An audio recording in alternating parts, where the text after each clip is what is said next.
مکار بڑے تیز ہوتے ہیں، دنیا کے جو جنہوں نے اقتدار ہاتھ میں لیے ہوتے ہیں وہ بہت مکار ہوتے ہیں. عوام کو تو انہوں نے جس طرح دھوکہ دیا ہوتا ہے، جیسے ہی وہ دیکھتے ہیں نا کسی شخص کو کہ یہ جو بات کر رہا ہے یہ تو ہمارا سسٹم خراب ہو جائے گا، پھر فوراً اس کی مخالفت، اس پر تہمت، اس کو برے برے القاب، برے برے نام، اور عوام کو اس کے بارے میں گمراہ کرنے کی کوشش. یہ جادوگر ہے، یہ گمراہ ہے، یہ مجنون ہے، یہ فلان ہے، یہ ساحر ہے، یہ کاہن ہے.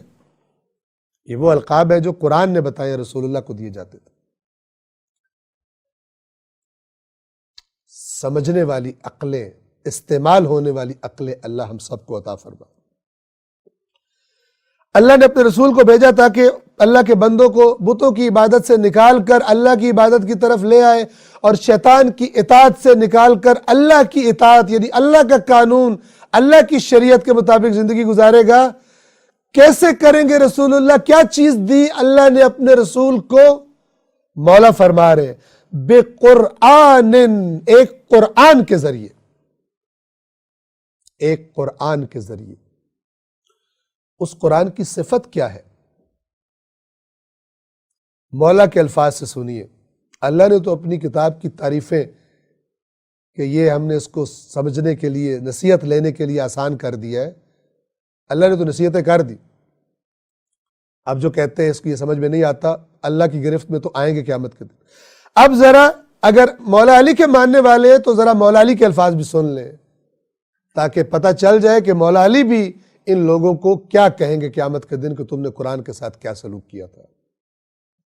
بِقُرْآنٍ، اللہ نے اپنے رسول کو اس کام کے لیے ایک قرآن دیا، ایک قرآن کے ذریعے کہ جس کی صفت کیا ہے؟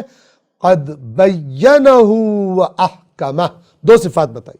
قد، جس کو بے شک، یقیناً اللہ نے کیا کیا؟ بَيَّنَهُ، اسے بیان فرما دیا. بیّنہ عربی زبان میں تبیین، یعنی کھول کر، روشن کر کے جس کو اللہ نے بیان فرمایا.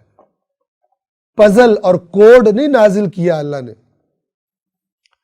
جیسے اخباروں میں آ رہے ہوتے ہیں کراس ورڈ پزلز. کچھ لوگ قرآن کو ایسے بیان کرتے، اس سے مراد یہ ہے، اس سے مراد وہ ہے. تو نامراد ہے. اللہ نے تو جو لفظ استعمال کیا وہی اصلی مراد ہے. تو کہاں سے مرادیں نکال رہا اور لوگوں کو گمراہ کر رہا ہے؟ توجہ فرما رہے؟ اصل معنی وہی ہوتا ہے، ورنہ اللہ وہ لفظ استعمال نہ کرتا جو تم مراد کہہ رہے، اللہ وہ استعمال کرتا. اللہ بندوں کو ہدایت کرتا ہے یا گمراہ کرتا ہے؟ اللہ پر بہتان تراشی کرتے ہو، اللہ پر بہتان تراشی کرتے ہو. اگر ایسا ہوتا کہ لفظ اور لکھا ہوا ہے اور عربی میں اس کا معنی اور ہے اور اللہ کی مراد کچھ اور ہے، یہ تم نے اللہ کی بے قدری کی ہے. مولا فرما رہے بِقُرْآنٍ قَدْ بَيَّنَهُ، تبیین کرنا یعنی بیان کر دینا کھول کر. کوڈ میں بیان ہوتا ہے. کوڈ تو ہوتا ہے اس لیے کہ جس کو کوڈ پتہ ہے اس کو سمجھ آئے، باقی دنیا کو پتہ ہی نہ چلے. اللہ نے قرآن اس طرح نازل کیا. کیوں ایسا ہوتا ہے؟ ایسا وہ لوگ کرتے ہیں جن کو جب قرآن میں سے اپنی جو چیزیں وہ ثابت کرنا چاہتے ہیں نہیں ملتی، پھر وہ کہتے ہیں یہ کوڈ ہے. چونکہ اس کو انکار تو نہیں کر سکتے. اگر کہیں ہم قرآن کو نہیں مانتے تو دین سے خارج ہو جائیں گے. تو مختلف پھر شیطان نے طول تاریخ میں مکر کیے.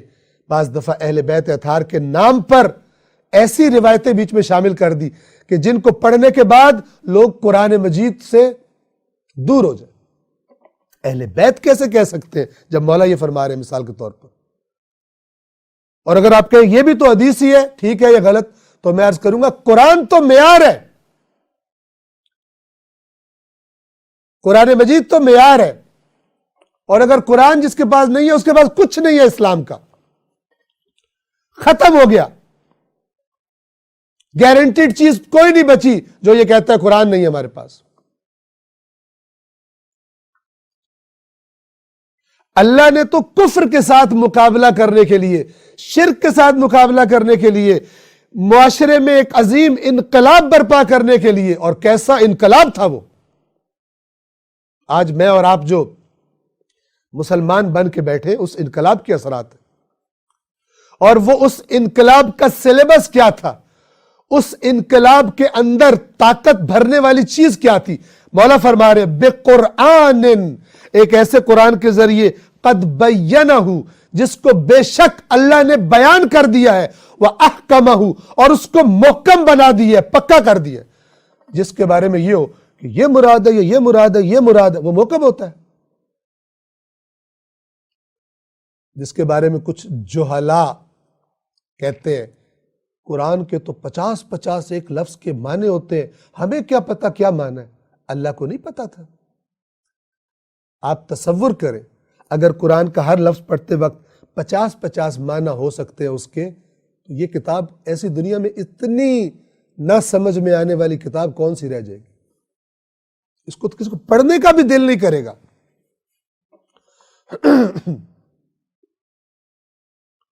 آپ کے ذہن میں جو بھی سوال آئے، سوال آنے چاہیے، آپ سوال پوچھیں، مسئلہ حل کریں، توجہ کیجیے۔